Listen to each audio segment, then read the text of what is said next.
किसान भाइयों, सहजन की खेती में आपका स्वागत है। आप देख सकते हैं इस साल 2025 में बहुत ही ज्यादा बारिश होने के कारण इस तरीके से खेत हो गया है। आप 2 महीने से इस खेत में पानी ही बह रहा था। इस वजह से सहजन के प्लॉट की स्थिति इस तरीके से हो गई है। आज 11 अक्टूबर है। अभी एक हफ्ते से बारिश खुलने के कारण इस खेत में का पानी बहना बंद हो गया है। और आप देख सकते हैं जून जुलाई के महीने में इस पौधों को दोबारा से फूल लगे थे और सेटिंग भी हो गई थी। पूरे पौधे हरे भरे हो गए थे, ऊपर तक पूरे पौधे पत्तों से भर गए थे। और जैसे ही बारिश शुरू हो गई और बारिश ने खुलने का नाम ही नहीं लिया, वैसे ही पूरे पत्ते गिरते चले गए और पूरे पौधों की सिर्फ लकड़ियां ही रह गई थी। इस खेत में पिछले 1 महीने तक चलने को भी नहीं आता था, इसलिए मैं इस प्लॉट में भी नहीं आया। अभी 1 महीने बाद आया हूँ तो आप देख सकते हैं पूरी ज़मीन पर तरीके से सिर्फ ऊपर की तरफ से कुछ पत्ते बचे हैं, नहीं तो लकड़ियाँ ही बची है। पिछले साल भी यह प्लॉट बहुत अच्छा लाया था और इसमें फलियाँ भी बहुत निकली थी, लेकिन भाव कम मिलने के कारण पैसे बहुत ही कम हो गए थे। इसलिए मैंने स्टेशनरी का साइड बिजनेस चालू किया है और उस साइड बिजनेस से मुझे घर खर्चे के लिए जितने पैसे लगते हैं उतने पैसे उस स्टेशनरी की दुकान से आ जाते हैं। और जब भी उधर से टाइम बचता है, इधर खेत में आकर मैं काम करता हूँ।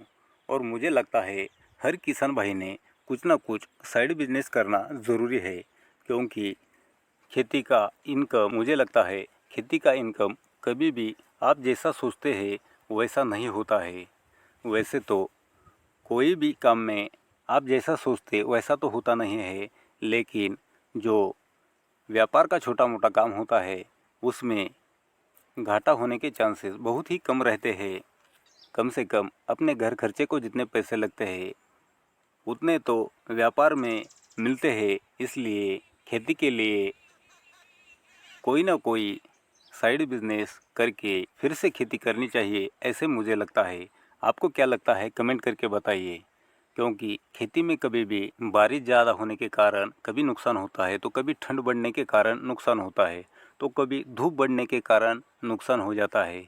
इसलिए खेती में भी फ़ायदा होता है, लेकिन नुकसान होने के चांसेस ज़्यादा रहते हैं। इसलिए मुझे लगता है कि कोई ना कोई छोटा मोटा व्यापार करके फिर खेती करनी चाहिए। खेती के भरोसे ही बैठा रहा होता तो आज मुझे ज़रूर लोगों से कर्जा लेने की ज़रूरत पड़ सकती थी। आज भी मैंने इस प्लॉट को जो स्प्रे का वो खर्चा किया था वह लोगों से 10,000 का उधार लेकर ही खर्चा किया था, वह तो पूरा पानी में चला गया। लेकिन अभी भी मुझे कम से कम 300 से 500 रुपये उस स्टेशनरी के बिज़नेस से आ जाते हैं। और मेरे पास खेती होने के कारण स्टेशनरी का भी व्यापार मैंने ऐसे बनाया है जो कि मुझे टाइम मिलने पर ही मैं करता हूँ। जैसे कि मेरे पास मोटरसाइकिल है, उस मोटरसाइकिल पे ही आसपास के गांव घूमकर वह स्टेशनरी बेचता हूँ और 300 से 500 रुपये रोज़ कमा लेता हूँ। और उस पैसों से मेरा घर का खर्चा चल जाता है और खेती की तरफ देखने को भी टाइम मिलता है।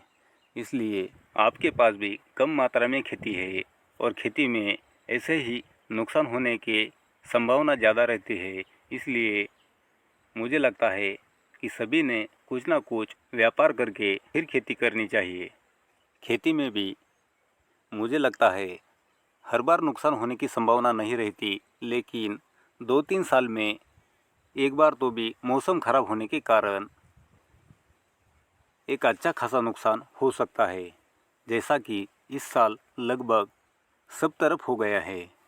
सहजन का बीज बोने से लेकर आज तक के सभी वीडियो मैंने इस चैनल पर अपलोड किए हैं, आप उन सभी वीडियोस को देख सकते हैं। चैनल पर नए हो तो सब्सक्राइब करके बेल के आइकॉन के साथ ऑल पर भी क्लिक करें, ताकि हमारे नए वीडियो की सूचना आपको सबसे पहले मिले। मेरा यह वीडियो आपको कैसे लगा कमेंट करके बताइए।